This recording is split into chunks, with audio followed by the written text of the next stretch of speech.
What's up everyone, this is K Collections and Emiya goes full evil mode. Not only that, he got a new haircut, overtanned a tad bit, ditched the bow and arrows for 2 awesome looking gun blades, and threw away his amazing red coat, which was stupid because I really like that coat.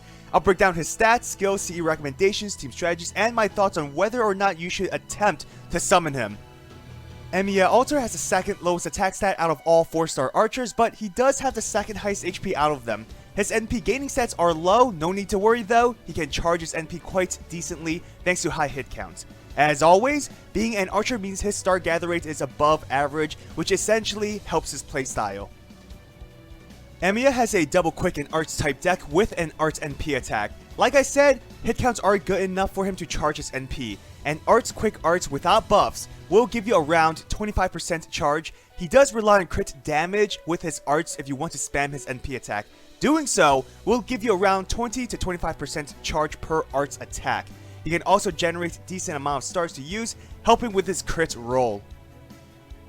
For active skills, it's a bit unique. Bulletproof is like Ku's protection from arrows, but instead of an evasion, it's a defense buff. I know, it's a lot weaker. Why did I compare them? It's just an example because, like protection from arrows, it takes 3 hits till the buff is removed. This is a good skill for survivability because, unlike turn-based defense buffs, enemies won't always target Emiya, allowing him to tank on other turns. Yes, 3-turn defense buffs are more reliable, but usually it's a 10% to 30% increase.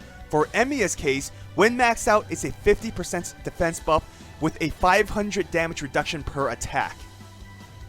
Emiya may not take the 3rd hit till the 4th or 5th turn, allowing him to reuse this ability since it's only on a 5-turn cooldown.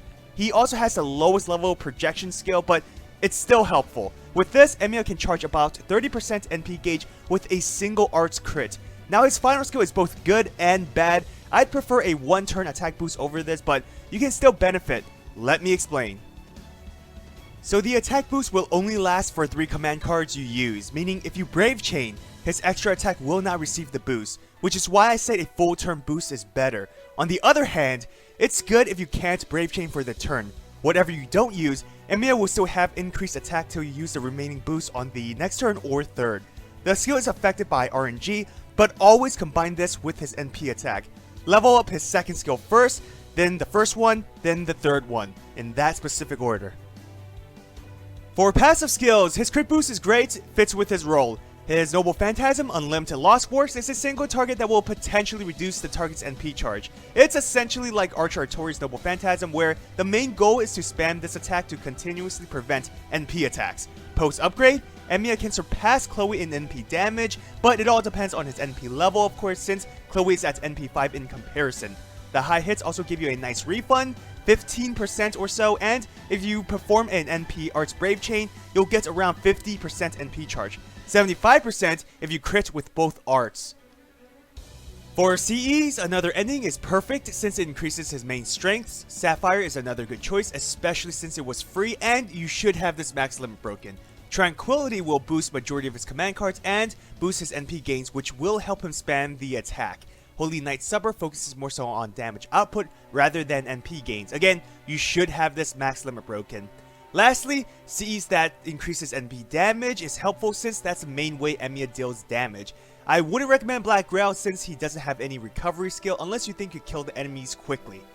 The perfect team you can have for Emiya Alter is Caster Gil and Tamamo. This will let Emiya spam his NP attack. There's good star generation thanks to Gil. You'll have good survivability with all the defense buffs.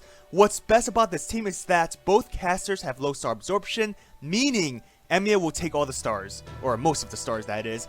2 major weaknesses: there's no way to prevent NP damage. You can reduce it with defense buffs, but it's still risky. Second weakness is that your damage with normal attacks are low.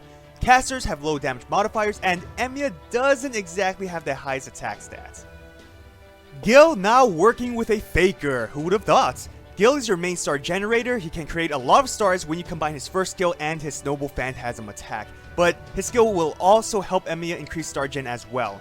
Charisma is always helpful for your team, but Gil's team arts buff is the best support you can offer. This will allow all servants to charge their NP gauge faster when attacking with arts, again, helping the Faker with his NP spam. Gil's Noble Phantasm will also increase defense for everyone, helping with survivability, and defense debuff for all enemies isn't something to forget as well. As we know, Tamamo is like the queen of art supports. Her buff in arts is meant for Emiya so that he can again spam his attack. Should Emiya's NP reduction fail, Tamamo can serve as a backup since she can reduce NP as well.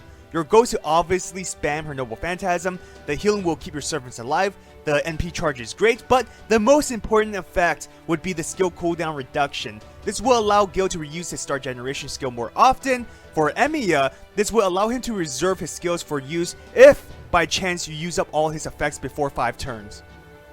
This team more or less focuses on the same strategy as the last, but I understand not everyone has a caster Gil or Tamamo, in which case this team is really free to play friendly. Unlike the last team, this setup will allow you to create stars instantly. Again, having 2 casters would mean Emiya will absorb those stars. The major weakness is NP survivability and your low damage output, since Emiya will be your only main attacker. Mozart can create up to 50 stars for the turn, giving all servants 100% chance to deal crit damage. This essentially means Emiya can perform consecutive NP attacks when you use an Arts Brave Chain with an Arts buff. Thankfully, Mozart can increase Arts for the whole team. He can also decrease enemies' attack and defense, helping you with damage dealing and survivability, since Anderson can increase your defense while Emiya can boost his own as well. Anderson provides constant healing for your team while potentially increasing their attack, defense, and star generation. The boost in star gen will allow Emiya to create more stars for himself. Anderson himself can generate some stars each turn. Lastly, Emiya's crit damage can be increased, allowing a higher chance to benefit from overkills. My final thoughts on Emiya Alter: he's a unique servant with skills that has positives and negatives depending on the situation. His defense buffs is great, since if you're lucky, he can have the effect remain for 5 whole turns. Then you can just reuse it since it's on a 5-turn cooldown. Along with high HP, this makes him an effective tank in battle. The attack buff isn't what I'd prefer, but again, it's a high boost that you'll benefit if you can't perform a Brave Chain for the turn. His purpose is to spam his Noble Phantasm attack over and over again, preventing your target from using their own Noble Phantasm, similar playstyle to Archer Artoria. For weaknesses, I already mentioned the issue with his 3rd skill, but aside from that, he has a really low damage output with normal attacks. He relies heavily on his NP to deal effective damage. There's also no way he can survive NP attacks besides his defense buff, and essentially, you're relying on his NP reduction, which isn't guaranteed. So, should you summon Emiya Alter? It's a yes for me. Obviously, he's not a broken servant, but his strengths outweigh his flaws. He's an excellent art spammer, and with some support, he can be amazing. I will also say this: if you already have Chloe or Archer Artoria, then you should save your Saint Quartz unless you want another servant that's similar. In which case, go for it! Of course, they have their differences, but Emiya doesn't offer anything that greatly surpasses them in my opinion. Now, if you don't have them, absolutely summon him.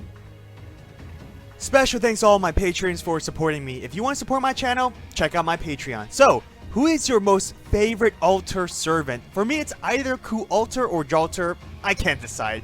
I hope you enjoyed that video. If you did, hit that thumbs up and subscribe to my channel for more FGO content. Follow my Twitter, Instagram, and join my Discord server. All links are in the description. Have an awesome day. Till next time, everyone.